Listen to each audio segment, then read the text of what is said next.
नमस्कार दोस्तों, श्री गुरुवे नमः। काफ़ी मैसेज आए लोगों के, अपने साथियों के, कि काफ़ी दिनों से वीडियो नहीं पड़ी और कोई सत्संग नहीं हुआ। तो इस थोड़े समय में ये हुआ कि हम खुद उस सत्संग को करने की स्थान पर हमने सत्संग को जिया और अनुभव किया जीवन में कि लोगों को चीज़ बताएं, वो अपने जीवन में अनुभव करें, साधना को अनुभव करें। हमारे घर में कुछ ऐसा हुआ कि एक अच्छी खबर आई। उसी के जैसे शाम को एक अच्छी खबर आती है, सुबह ही सुबह हम जब निकले तो हमारी मकान मालकिन कहती हैं कि हम जहाँ किराए पर रहते हैं, तो वो अचानक कहती हैं कि उनके यहाँ कोई आएगा, अतः हम रूम खाली कर दें, मकान खाली कर दें। लगभग 8 साल से हम वहाँ रह रहे थे। उन्होंने कहा, क्योंकि सत्संग को हम जीते हैं, तो हमने तुरंत आसपास मकान देखना शुरू कर दिया और ईश्वर की कृपा से जिस मकान से अब मैं सत्संग कर रहा हूँ, वो वहाँ एक अच्छे सज्जन व्यक्ति मिल गए। हमें एक मकान मिल गया और वो मकान हमने विदिन 1 हफ्ते के अंदर अंदर छोड़ दिया। फिर हमसे कुछ लोगों ने कहा भी कि भाई, जब उन्होंने मकान खाली करने के लिए कहा था तो आप एक बार उनसे बात करते, उनको कहते कि समय चाहिए, या फिर आप मकान खाली क्यों कराना चाह रहे हो। क्योंकि ऐसे तो सभी लोग कहते हैं कि दूसरा आने वाला है, आता कोई नहीं है, बल्कि खाली कराने के लिए कहा जाता है कि हमारे रिश्तेदार आ रहे हैं। तो पूछते कि किराया बढ़ाना है या घर गंदा हो गया है तो इसमें पेंटिंग करानी है, मेंटेनेंस करानी है, तो वो आपको बताती और उसके बाद आप वहाँ रह सकते थे। मैंने कहा नहीं, क्योंकि ये तो एक ईश्वर का नियम है कि जिस दिन ये शरीर रूपी मकान है उसको खाली कराने का आदेश आएगा तो वो भी चुटकियों में खाली करना पड़ेगा। तो इसका अभ्यास क्यों ना अभी से कर लें किराए के मकान से, कि मकान मालिक कहे कि आप किराया कम, हमारा मकान है, खाली करो, तो हम तुरंत खाली कर दें।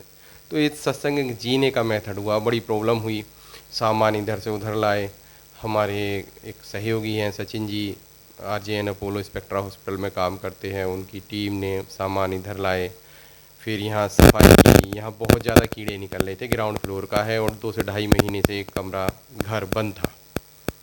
केमिकल छिड़के और बड़ा मन ख़राब होता था कि कीड़े मर जाएंगे। रिप्लेंट लाए ताकि कीड़े भाग जाएं, और अमेज़ोन पर पता नहीं क्या क्या ढूंढा, स्नेक रिप्लेंट छिड़का ताकि कोई स्नेक वगैरह एंटर ना करे, बाकी कीड़े निकल जाएं। आज भी हम घर के चारों तरफ कुछ एंटी इंसेक्ट केमिकल वगैरह, थोड़ा हार्पिक वगैरह का प्रयोग करते हैं।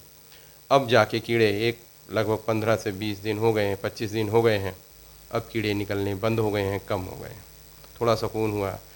मन खराब होता था, उधर पूजा करें उधर कीड़े परेशान कर रहे हैं। कीड़े भी क्या, कान खजूरे, पटार जिन्हें आप लोग कहते हैं, कान खजूरे बहुत ज़्यादा निकल रहे थे। छोटा मोटा कीड़ा हो तो चलो देख लें, बहुत। तो इस सब में परेशान रहे। सफाई अभियान चलाया। लगभग अब 1 महीने के अभियान के बाद ये जगह थोड़ी सी रहने लायक हुई। यहाँ के स्थान देवता से प्रार्थना की कि प्रभु, हमें, ये तो मानव हैं, आप सूक्ष्म रूप में रहते हैं, आप यहाँ के स्थान देवता हैं, आपसे प्रार्थना करते हैं कि हमें रहने के लिए स्थान दें। जब आप कहेंगे तो यहाँ से भी छोड़ देंगे। स्थान देवता शायद मान गए हैं। तो फिर आज एक सत्संग का माहौल बना और हमने कहा क्यों ना बैठ के यहाँ पे सत्संग बनाया जाए। तो पहले तो बहुत बहुत आभार मैं उनका करता हूँ, माता जी का, जिन्होंने 8 साल हमें अपने यहाँ रखा ग्वालियर में। और दूसरा आभार उनका करता हूँ जिन्होंने ये नया शरीर, मतलब नया मकान हमें दिया रहने के लिए, ताकि हम अपनी साधना यहाँ कर सकें और जीवन यापन की जो हम दिनचर्या रीति हम कर रहे हैं, दिनचर्या हमारे जीवन यापन का जो हम एक जीवन में क्या ना चाहिए, रंगमंच पर एक कार्यक्रम कर रहे हैं, उसमें उन्होंने निमित्त हुए। तो बहुत बहुत धन्यवाद आपका सर जी, जिन्होंने हमें मकान दिया। अब आगे बात करते हैं कि इसी तरह से हमें शरीर, जब हमारा शरीर हमसे खाली कराने का वक्त आता है तो हमें तुरंत खाली कर देना चाहिए। ये हाय तौबा नहीं मचानी चाहिए। वेंटिलेटर पर चले गए, राइस ट्यूब पड़ गई, ये ना नली यहाँ लग गई, कट गई, इस भगवान कृपा करे इन चीज़ों से बचाए। चूँकि जब हम परवश होते हैं तो हमारे हाथ में नहीं होता। डॉक्टर साहब कहते हैं कि अभी ये कर दो तो वो करना पड़ता है, जो कर दो मत। और जो घर वाले होते हैं वो सोचते हैं कि इस तरह से बच जाए और वो पैसा खर्च करते हैं जो उनके पास होता है। तो ईश्वर से प्रार्थना यही है, ओम त्र्यंबकम यजामहे सुगंधिम पुष्टिवर्धनम उर्वारुकमिव बंधनान मृत्युर्मुक्षयमामतान। एक पके हुए फल की तरह, ककड़ी की तरह से जब हम अपने सारे कार्य पूरे कर लें तो अपना जीवन यापन अच्छे से पूरा कर लें, पूर्ण जीवन जी लें, तो पकी ककड़ी की तरह से ये शरीर आत्मा से अलग हो जाए एक झटके में, बिना किसी तकलीफ़ के, ताकि हम जो स्पिरिट वर्ल्ड है, आत्मिक वर्ल्ड है, उसमें प्रवेश करें और अच्छे कर्मों के साथ करें। अच्छे कर्म का जो रिजल्ट है उसको लेके जाएं, ईश्वर की चर्चा का रिजल्ट लेके जाएं, ईश्वर भक्ति का रिजल्ट लेके जाएं, अध्यात्म का जो पुण्य मिलता है वो लेके जाएं। जो हमसे प्राणियों को कष्ट पहुंचा है, चाहे वो छोटे छोटे जीव हैं, बड़े जीव हैं, जंतु हैं, आत्माएं हैं, उनके लिए बहुत बहुत क्षमा याचना। और उनके लिए भी हम जप तप करें, क्योंकि उनका भला क्षमा से नहीं हो पाएगा मात्र। उनके लिए अगर हम थोड़ा सा जप करेंगे, थोड़ा भगवान का नाम लेंगे, क्योंकि उनको अधिकार नहीं है जप तप करने का, उनको अधिकार नहीं है भजन करने का। ये मानव शरीर अनमोल इसलिए ही कहा गया है कि इसी में ही ईश्वर की शक्ति को अनुभव करने का और साथ साथ ईश्वर की भक्ति को करने का एक छूट है। शरीर छूटने के बाद आपकी वो पावर छीन ली जाती है जो ईश्वर भक्ति की पावर है, अच्छे कर्मों की पावर है। फिर आप भोगते हैं भजन ढोने वाले जीव जंतुओं के रूप में, परभक्षी के रूप में, या जिस भी तरह से रेंगने वाले जीवों के रूप में, चलने वाले जीवों के रूप में, बिना शरीर के रहने के रूप में, विभिन्न विभिन्न रूप में आप केवल भुगतते हैं। और आपके पास कर्म करने की सारे आदेश ले लिए जाते हैं। जो आप कर्म करते हैं वो भी आप भुगतते ही हैं, भोग योनि होती है। जो शेर है, शेर की भोग योनि है, वो अगर किसी को खाता है, जीव जंतुओं को खाता है, पाप नहीं लगता, वो तो भोग योनि में है। लेकिन मानव लोगों को अपने भोजन के लिए, उसके पास अन्न है, उसके पास भंडार है, बिना कष्ट दिए जीवों को वो खाना खा सकता है, भोजन प्राप्त कर सकता है। तो अगर वो जीवों को किसी को कष्ट दे के भोजन लेता है तो इसका पाप उसको लगता है। तो मानव के पास एक क्षमता है कर्म करने की और उसका परिणाम भुगतने की। एक मानव इतनी कर्म कर लेता है कि कई कई सौ वर्ष लग जाते हैं उनका परिणाम भुगतने में।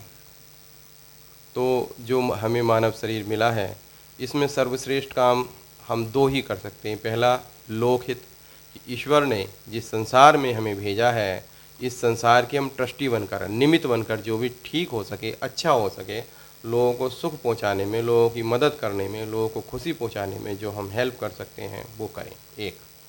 और दूसरा, ईश्वर का जितना नाम जप सकें, दो। और ईश्वर का जो भी नाम आपको अच्छा लगे, हम कभी नहीं कहते आप पर्टिकुलर एक ही नाम जपो या इस संस्था को ऐसे मानो, ये करो। मंत्र साधना ध्यान लोक सदैव ये कहता है कि जहाँ पर भी आपकी श्रद्धा टिक गई है वहाँ पर आप जाप करो। जाप को लोग कहते हैं कि ऐसे नाम रटने से क्या होगा, तार्किक रूप से तो मैं नहीं कहता।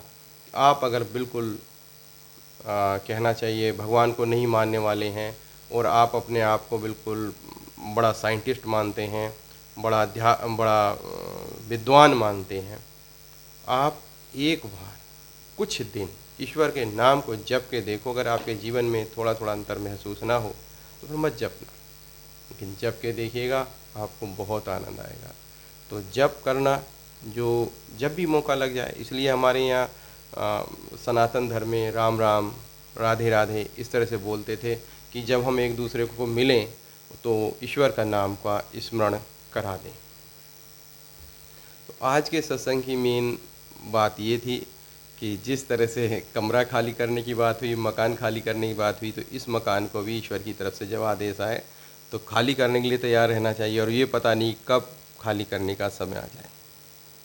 तो ये सोच के आप प्रतिदिन सोने से पहले ईश्वर का ध्यान जरूर करें, सुबह ईश्वर का ध्यान करें, और जब भी याद आ जाए तब भी ईश्वर का स्मरण करें। और हमें तो यही कहना है कि आप किसी भी धर्म के हों, किसी भी मजहब के हों, एक तो किसी की बुराई मत करो, क्योंकि बुराई जब आप करते हो तो दूसरे आदमी के पाप के बोझ के तले आप दब जाते हो। तो एक तो किसी की बुराई मत करो, और दूसरा काम ये करो कि ईश्वर का नाम जिस भी रूप में आप मानते हो उसमें जाप करो बस। हरे कृष्णा हरे राम हरे कृष्णा कृष्णा कृष्णा हरे हरे, ऐसा कर सकते हो। राधे राधे राधे करते हो, राधे कृष्णा कर सकते हो। हरि हरि हरि हरि कर सकते हो, हरिओम तत्सत कर सकते हो। जो भी आपको अच्छा लगे, जो भी मंत्र आपको अच्छा लगे, आप उसका जप करते रहिएगा। अगले सत्संग में एक अच्छी कहानी के साथ आपको मिलेंगे, क्योंकि 10-11 मिनट की से ज़्यादा की अब वीडियो नहीं बनाया करेंगे। अगली कहानी में हम आपसे मिलेंगे कि किस तरह से हम जब दूसरों की बुराई और आलोचना करते हैं तो सामने वाले के पाप के तले हम दब जाते हैं। आपने देखा होगा कि कुछ कर्मचारी या कुछ लोग जो पुअर होते हैं, गरीब ही रहते हैं, धनवान नहीं होते, तो पूर्व जन्म के कर्म थे जिस वजह से नहीं। और दूसरा, जो धनवान व्यक्ति है वो जो गलत काम भी कर रहा है तो भी फल फूल रहा है, क्योंकि जब वो गलत काम करता है या कुछ खराब काम करता है तो उसकी आलोचनाएं बहुत होती हैं, और जो आलोचना करने वाले हैं उनमें उसके गलत काम का, जो खराब काम है उसके पाप का भाग बट जाता है। जैसे आप किसी के यहाँ दावत खाने जाते हो ना, भोजन खाने जाते हो, तो उसके कर्मों का बोझ भी आप साथ लेके आते हो। इसलिए हर जगह भोजन खाना अलाउ नहीं है। हर जगह जो साधक लोग हैं भोजन नहीं करते। आप भोजन कर रहे हो, आप अपनी साधना वहाँ लुटा के आते हो, साधना दे के आते हो। इसलिए हर जगह का भोजन खाना पानी नहीं होता। अगर आप किसी के यहाँ भोजन करके आते हैं तो आपको वहाँ भोजन का चुकाना चाहिए, जो भी आपने भोजन किया। आप अच्छी बात करके आइए, आप सत्संग करके आइए, आप उसके लिए जाप करके आइए, आप उसको धन दीजिए, लेकिन भोजन किसी का बिना किसी बदले के नहीं आना चाहिए। भोजन खाने के बाद आप उसके कर्म भी लेके आते हैं। इसलिए कुछ लोग अपने, जो लोग एक्सपायर हो जाते हैं, मृत्यु हो जाती है तो मृत्यु भोज कराते हैं, तो उसके पीछे उद्देश्य मात्र इतना सही होता है कि जो उनको लाभ पहुँचे। तो साधकों को बहुत बुलाया जाता है, तो आप साधकों को बहुत सावधान रहना चाहिए। जैसे धनवान व्यक्ति या पैसा कमाने वाला व्यक्ति क्या करता है, पैसे को बहुत संभाल के रखता है, खर्च नहीं करता। बड़े बड़े नियम कानून केवल इसी बात के बनाए जाते हैं कि पैसे को मिसयूज ना हो जाए। ऐसे ही साधक को अपने ऊपर इस तरह से नियम और कानून बना के रखने चाहिए कि उसकी साधना यूजलेस ना जाए, खाने पीने मौज मस्ती में न खर्च हो जाए। तो जो हम किसी का भोजन भी करके आते हैं तो उसका में भी हमारी साधना खर्च होती है। ऐसे अगर हम किसी की आलोचना कर रहे हैं, बुराई कर रहे हैं, तो उसमें भी हमारी साधना खर्च होगी, अगर हमारे पास साधना का बल है तो। और अगर हमारे पास साधना का बल नहीं है तो उसका पाप हमारे ऊपर आ जाएगा और उस पाप को हमें ढोना पड़ेगा। इसलिए जो आदमी साधक नहीं है, वो दूसरों के यहाँ खा के आते हैं, वो दूसरों की बुराई करते होंगे, तो उनका पाप वो ढक लेते हैं। इसलिए धनवान आदमी और ज़्यादा धनवान होता है, क्योंकि वो खूब दावतें खिलाता है, खूब पार्टी करता है, और आप लोग खा के अपना उसका जो पाप है वो अपने सिर ले आते हैं, अपना पुण्य उसे दे आते हैं। और आप पे पुण्य नहीं है तो उसका पाप तो बांट ही लेते हैं। तो इसलिए सावधान हो जाएं। इस सत्संग में सबसे बड़ी बात यही बताई जा रही है, किसी की आलोचना नहीं करनी, लगातार जप करना, और किसी के यहाँ बिना बहुत ज़रूरी हुए भोजन नहीं करना है। अगर भोजन करना है तो उसका तुरंत का तुरंत वहीं चुका देना। आप नहीं चुकाओगे वो ऑटोमेटिक चुक जाएगा। तो आज के सत्संग में इतना ही। नमस्कार। अगले सत्संग में फिर मिलते हैं। ईश्वर की कृपा बनी रही, भगवान गुरु महाराज की कृपा बनी रही, तो सत्संग के सिलसिले को अब फिर शुरू करेंगे, क्योंकि अब हमें फिर एक बार थोड़े समय के लिए, जितनी भी समय के लिए ईश्वर ने दिया है, फिर एक आश्रय मिल गया है। धन्यवाद। नमस्कार।